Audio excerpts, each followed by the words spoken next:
En 1998, Amy Lynn Bradley desapareció de un crucero en el Caribe y desde ese día nadie sabe con certeza qué es lo que le pasó. Una joven atlética, independiente, recién graduada que estaba empezando su vida adulta. Desapareció sin dejar rastro en medio de turistas y un barco lleno de gente. Con el tiempo surgieron pistas inquietantes.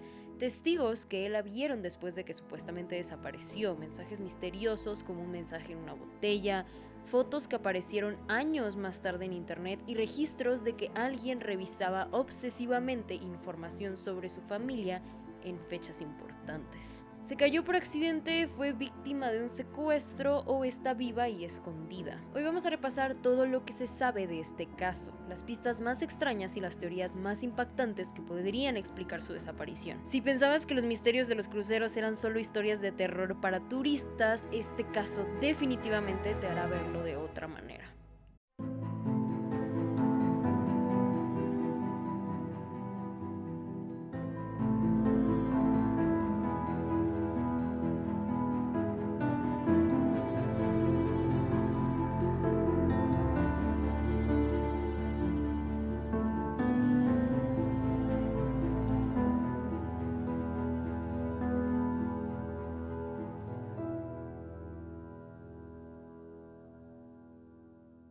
Hola amigos, ¿cómo están? Bienvenidos a un nuevo caso. La historia que les quiero contar hoy es uno de los casos de desaparición más extraños y curiosos que he visto. De hecho, una de las teorías más fuertes es tan imposible como probable. Es de esas historias que te dejan sin saber realmente qué es lo que pasó y con más preguntas que respuestas. Pero antes de que empecemos, quiero recordarles rápidamente darle like al video, se suscriban y nos sigan en todas nuestras redes que van a estar aquí abajo en la descripción. No se olviden también de activar la campanita de notificaciones para que no se vayan a perder ni un solo video. Amigos, recuerden que hay una nueva manera de ayudarme y es picándole al botón de hype que está por aquí abajito. Eso nos ayudaría muchísimo a que más gente pueda llegar a este canal. Ahora sí, empecemos con el caso de Amy Bradley.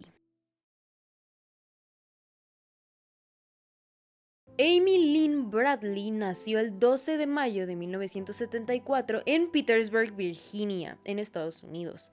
Petersburg era una ciudad pequeña con mucha historia marcada por la guerra civil y la era de la segregación. Aunque para ese entonces la discriminación racial ya estaba prohibida por ley, la ciudad todavía seguía lidiando con desigualdad económica y tensiones raciales. La economía dependía de pequeñas fábricas, comercio local, algo de agricultura, así que la mayoría de las familias trabajaban en estos sectores. La vida cotidiana era muy tranquila comparada con grandes ciudades, pero las oportunidades recreativas o culturales pues eran limitadas, especialmente para jóvenes de barrios más humildes. La familia y la iglesia eran el centro de la vida social. Los jóvenes pasaban su tiempo en parques, en como drive-ins, pistas de baile o centros comunitarios. En resumen, crecer ahí en 1974 era vivir en una ciudad pequeña del sur de Estados Unidos así típica.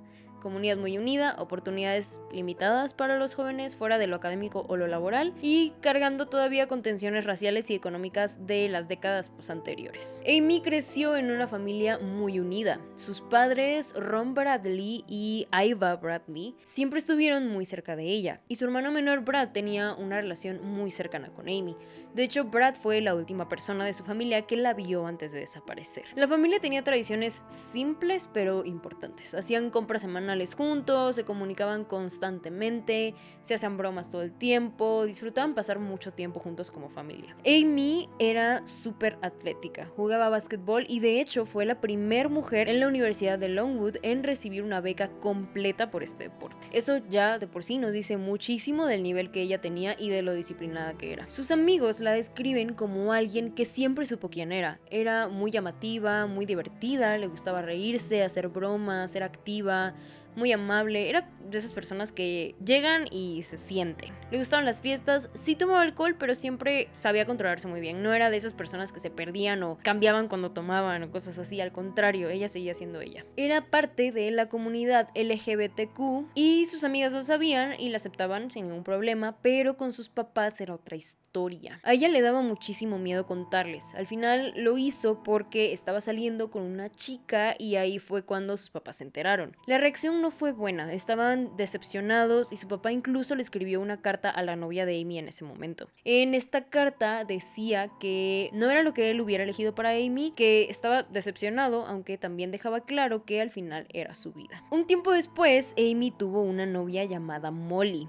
Ellas se conocían desde que tenían como 14 años, primero fueron mejores amigas, luego se volvieron súper cercanas y ya estando en la universidad, las dos salieron del closet al mismo tiempo. Una noche salieron y Amy besó a Molly y ahí se dieron cuenta de que estaban enamoradas. Empezaron una relación, pero sabían que pronto cada una se iba a tener que ir a distintas universidades y estaban bastante lejos, así que decidieron intentar una relación a distancia. 2 meses antes de que Amy desapareciera pasó algo muy importante. Amy llama a Molly y le confiesa que había estado tomando y que había besado a otra persona. Molly obviamente se enojó un poco y le dice que necesita un poco de espacio y entonces pues deja de contestarle las llamadas. Amy, en lugar de rendirse, empieza a escribirle cartas.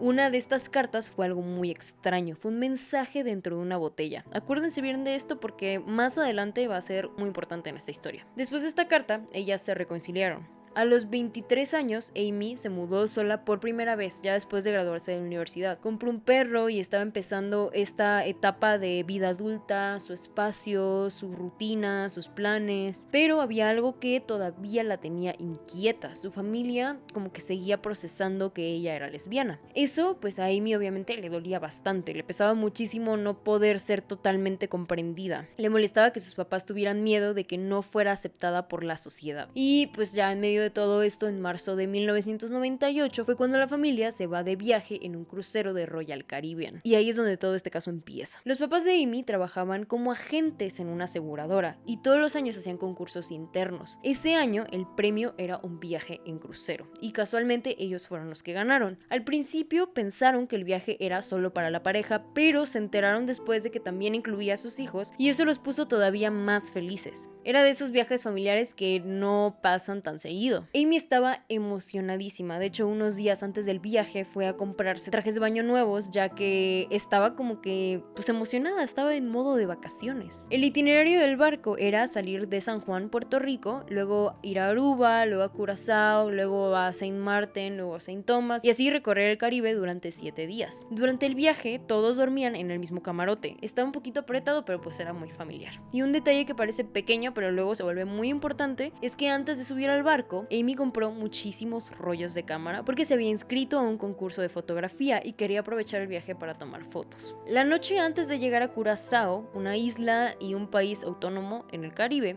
que está justo al norte de Venezuela, la familia tuvo una cena formal en el crucero. Durante la cena, el fotógrafo del barco se acercó y le pidió tomarle una foto a Amy. Además, varias personas del staff estaban siendo demasiado amables con ella, incluso un poco coquetos. La familia se lo tomó a broma, nada en serio, estaban jugando y decían que si alguien quería algo, solo tenían que decir que Amy lo pedía y iba a llegar inmediatamente a la mesa. Después de la cena, los papás se fueron a dormir, pero Brad y Amy se fueron a una fiesta del crucero que se llamaba algo como Dancing Under the Stars. Más tarde terminó la fiesta y se fueron a la discoteca del barco, que era prácticamente el único lugar que seguía abierto. Tomaron algunas bebidas con alcohol, nada excesivo, y en algún punto Brad se despidió de Amy desde lejos. Ella estaba en la cabina del DJ y él se quedó como unos 30 minutos en la parte exterior de la discoteca. Después de eso ya se fue a dormir como a las 3:30 de la mañana. Cuando Brad llegó al camarote, sus papás ya estaban dormidos y él salió al balcón, pero unos 5 minutos después, Amy entró a la habitación y salió con él al balcón. Se quedaron ahí platicando un rato, terminaron sus bebidas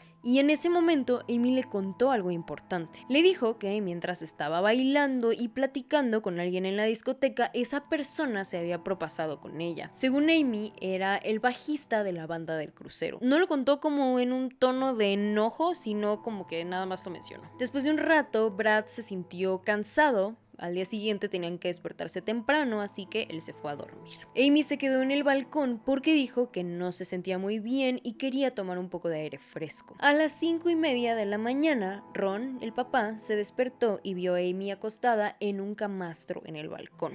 Todo parecía normal, pero a las 6 de la mañana Ron volvió a despertarse y se dio cuenta de que Amy ya no estaba. Su cajetilla de cigarros tampoco estaba. Sus sandalias estaban perfectamente acomodadas junto a la silla, la puerta del balcón estaba abierta unos centímetros y la playera que traía puesta estaba sobre una silla dentro de la habitación. Ron salió a buscarla, pensó que quizá Amy se había despertado temprano, que había salido por un café o a tomar fotos y quería encontrarla antes de que los demás se despertaran. Pero no la encontró por ningún lado. Para ese punto, el barco ya estaba a punto de llegar al puerto. La familia, ya muy preocupada, pidió al personal del crucero que vocearan a Amy por los altavoces porque no podían encontrarla por ningún lado. Pero el crucero se negó. Dijeron que hacer un anuncio a las 7 de la mañana sería muy intrusivo para los demás pasajeros y que mejor siguieran buscando. Les dijeron que si en media hora no aparecía, entonces sí se involucraría el equipo de seguridad. La familia siguió buscándola y al no encontrarla, pidieron algo más, que no dejaran bajar a nadie del crucero por si alguien la había secuestrado. El crucero también se negó a eso. A las 9 de la mañana había alrededor de 2.400 pasajeros bajando del barco rumbo a la isla de Curazao. Después hicieron un operativo grande, participaron unas 700 personas del equipo del barco, revisaron cada habitación, cajón por cajón. Este tipo de revisiones normalmente se utiliza para buscar bombas, no personas, pero aún así lo hicieron. Al terminar la búsqueda, la conclusión fue muy clara: Amy no estaba en el barco.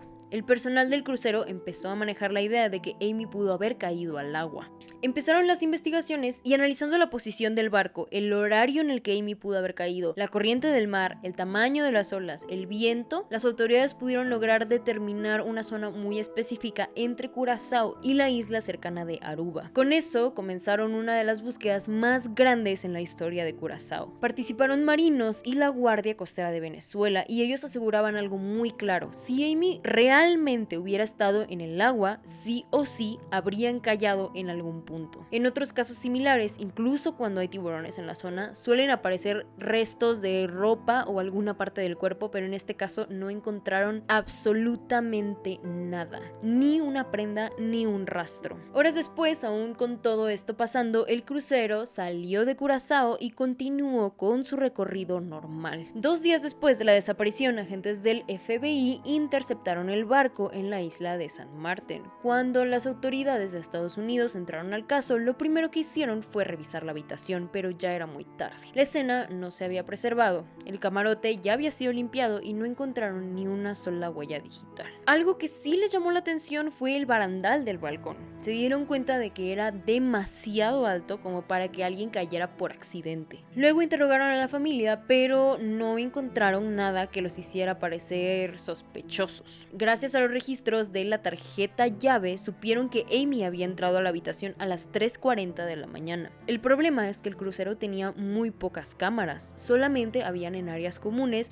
y en ninguna de ellas se ve a Amy después de ese momento. También entrevistaron al hombre que estaba en la habitación de al lado. Él dijo que sí la vio esa noche en la discoteca, que durante el viaje habían hablado alguna vez a través del balcón, pero que no pasó nada más. La cuestión aquí es que en el barco corría el rumor entre algunos turistas de que Amy se había caído al intentar cruzar al balcón de alguien. Los vecinos de la habitación de al lado del vecino de la familia Bradley dijeron que esa noche la música estaba muy alta y que se escuchaba a una mujer hablar incluso por encima del volumen de la música que tenía este hombre. Y después pasó algo más. El encargado de grabar videos del crucero decidió ayudar y revisar todas las cintas de esa noche para ver si aparecía Amy. Entregó el material a la policía y en uno de los videos se veía a Amy bailando con Alistair Douglas, Yellow, su apodo, el bajista de la banda del barco. Además, 2 testigos dijeron haber visto a Amy y a Yellow subiendo en el elevador hacia la discoteca, que para ese momento ya estaba cerrada.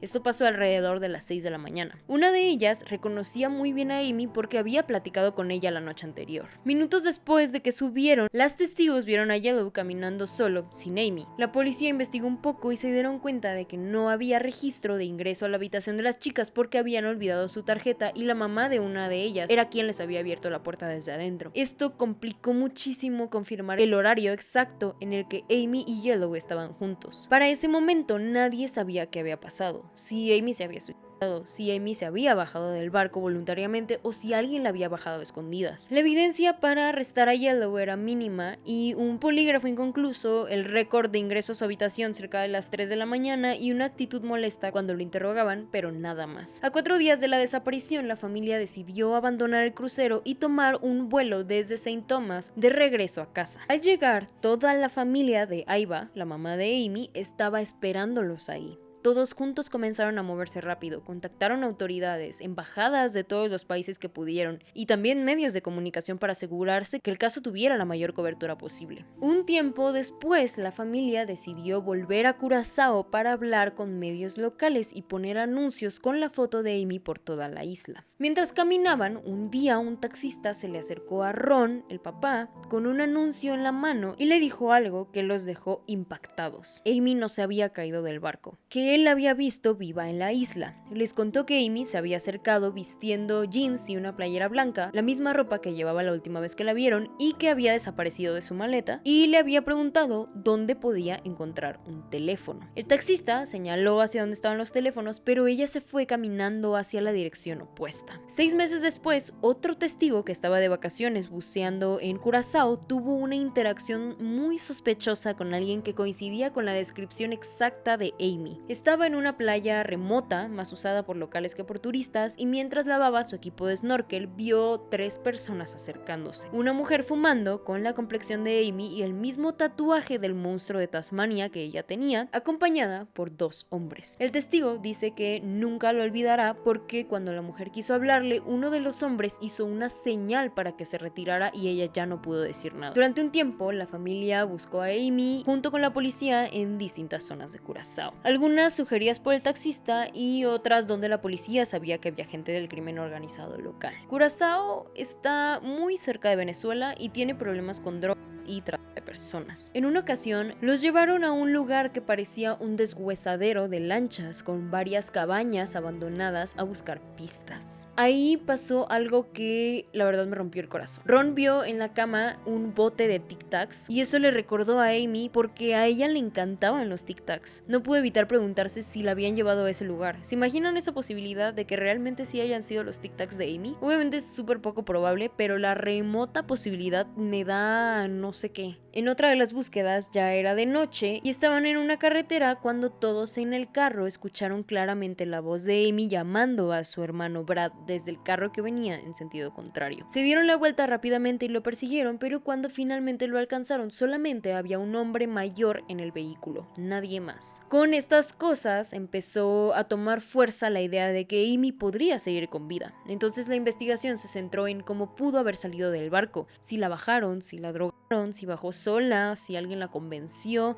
Amy era atlética y era muy fuerte, pero era muy pequeña, así que no era imposible que la metieran en algún equipaje y la sacaran sin que nadie lo notara. Por otro lado, la línea de investigación de suicidio no se cerraba del todo, aunque su familia y amigos la rechazaban totalmente. Como les digo, Amy acababa de conseguir un nuevo departamento, tenía un nuevo trabajo y estaba muy emocionada por lo que venía en su vida. Un tiempo después llegó la declaración de un tercer testigo, un marino joven que estaba de paso en Curazao en un barco de la marina, y ojo que esta está muy interesante. Él bajó a buscar un bar, aunque no podía estar ahí por estar trabajando, y se topó con un lugar que tenía un hotel arriba y un bar abajo. De pronto llegaron 4 personas, 2 mujeres y 2 hombres con armas. Se sentó él a platicar con ellas y de repente una de las mujeres, la caucásica, que él describe como petit con cabello oscuro y tatuajes, aprovechó para pedirle ayuda. Él dice que ella tenía un acento sureño y le dijo que estaba ahí en contra de su voluntad,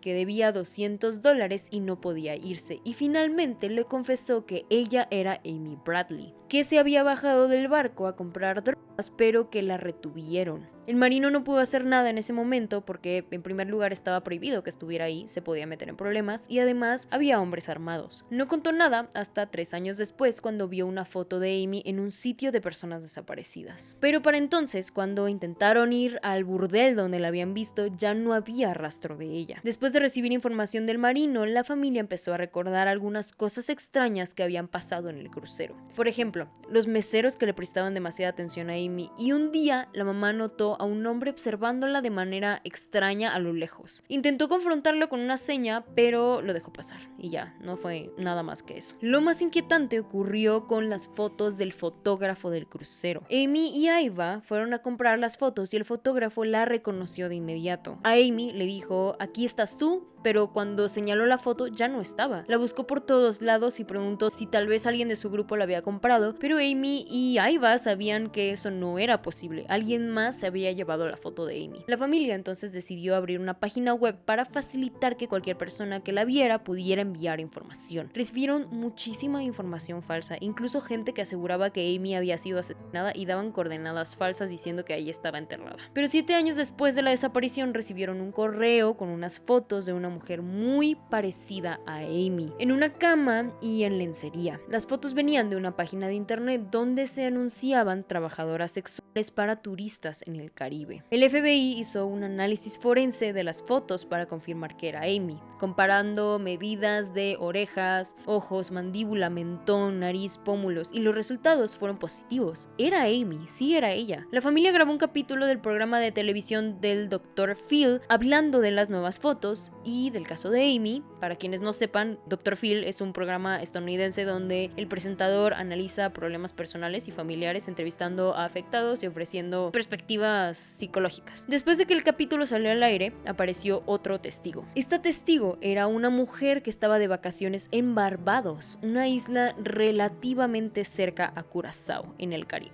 Estaba de compras en el centro de Barbados y luego subió a un crucero. Pero antes de entrar al barco, quiso pasar al baño y escuchó a un hombre y a una mujer hablando. El hombre dijo: el trato es a las 11, así que es mejor que estés lista y no intentes escapar. La mujer preguntó si podía ver a los niños primero y el hombre respondió que sí. Cuando la testigo salió del baño, vio a una mujer de cabello largo y oscuro cerca del lavabo. Se dio cuenta de que estaba a punto de llorar, así que intentó animarla. Le preguntó si estaba de vacaciones y la mujer solo sacudió su cabeza para decir que no. Le preguntó si vivía ahí y dijo que no. Le preguntó su nombre y dijo Amy, con acento sureño americano. La testigo le comentó que ella tenía una hija que se llamaba Amy y entonces en ese momento la mujer comenzó a acercarse a ella y a acorralarla contra la pared. La testigo pues obviamente se asustó mucho y tuvo que retirarse, pero al abrir la puerta del baño un hombre bloqueaba la salida y ella tuvo que hacerse a un lado para poder pasar. Luego vio como la mujer era llevada de los brazos entre dos hombres. La policía investigó el lugar después, pero no había cámaras que confirmaran que Amy había estado ahí, así que no pudieron corroborar el testimonio. De pronto apareció otro testigo. Esta vez era la hija de Alistair Douglas, conocido como Yellow, el bajista que se había visto con Amy en el crucero. Ella contó que su mamá le había comentado hace un tiempo que su papá había tenido algo que ver con la desaparición de una mujer en un crucero. Según ella, el día que su papá regresó del viaje estaba de un humor muy extraño y su maleta venía llena de fotos de mujeres caucásicas. No dio nada más información concreta que realmente ayudara a la investigación. Parecía más como que estaba tratando de entender qué había hecho su papá, como si necesitara respuestas para ella misma. Después, en 2018, que era el aniversario ya número 20 de la desaparición de Amy, el caso volvió a moverse un poco porque empezaron a buscar pistas nuevas. Muchos creadores de contenido habían hablado sobre el tema, pero hubo uno en particular que llamó la atención. Anthony Willis, un investigador en línea,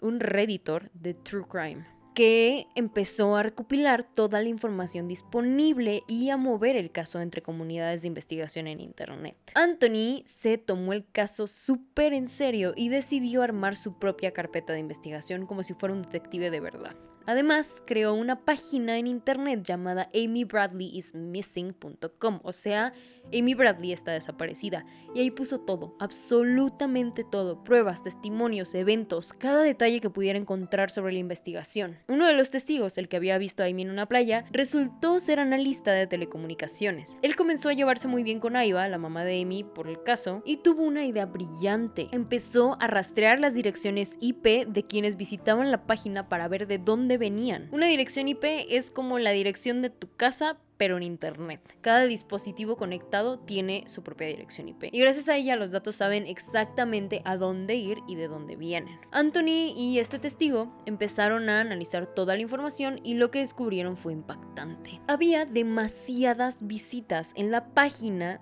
desde la isla de Barbados, el último lugar donde se había visto a Amy. Así que empezaron a subir fotos de la familia, de cómo se veían actualmente, del carro de Amy, de momentos importantes. Y así fue como descubrieron una dirección IP muy sospechosa que venía de Curazao y a veces de Barbados. Lo raro era que entraba en todas las fechas importantes: Día de Acción de Gracias, Navidad, incluso en el cumpleaños de Aiva, y se quedaba en la página como 40 minutos viendo todo. Hay varias teorías al respecto, pero ninguna versión oficial sobre por qué pasaba esto. Como es un caso internacional, a las autoridades de Estados Unidos pues obviamente les cuesta mucho investigar más en estas cuestiones de internet y teléfonos porque pues no tienen jurisdicción en otros países. Pero pues el caso de Amy sigue abierto. La familia todavía intenta recopilar información y mantienen la esperanza de encontrarla con vida y descubrir qué pasó realmente. Incluso la familia demandó a Royal Caribbean por no haber actuado correctamente en los primeros momentos de la desaparición. Tristemente,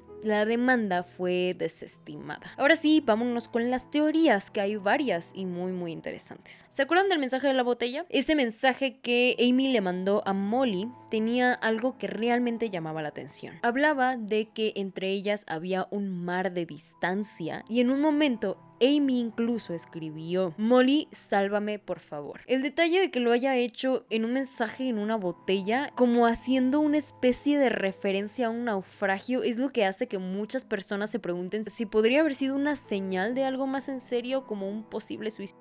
No es algo confirmado, pero la forma y el contenido de esa carta hacen que pues, sea imposible ignorarla al analizar todo lo que pasó. Así que esta teoría realmente sí refuerza un poco más la línea de investigación de suicidio que muchas personas piensan que pasó. Ahora, una teoría sobre la dirección IP que estaba constantemente visitando la página de Amy en fechas importantes es que no necesariamente tiene que ver con un vínculo emocional o simbólico en esos días, más bien podría tratarse de los secuestradores vigilando a la familia cada vez que actualizaban la información, subían fotos o compartían novedades. O sea, en lugar de que estén pensando en Navidad o en cumpleaños, lo que parece más lógico es que simplemente aprovechaban esos momentos en que la familia publicaba contenido nuevo para checar la página y asegurarse de que no se esté acercando nadie a descubrirlos. Así que desde esta perspectiva, la presencia de la dirección IP en fechas señaladas no es como que un patrón emocional, sino una estrategia de vigilancia práctica. Ellos revisan porque la familia publica y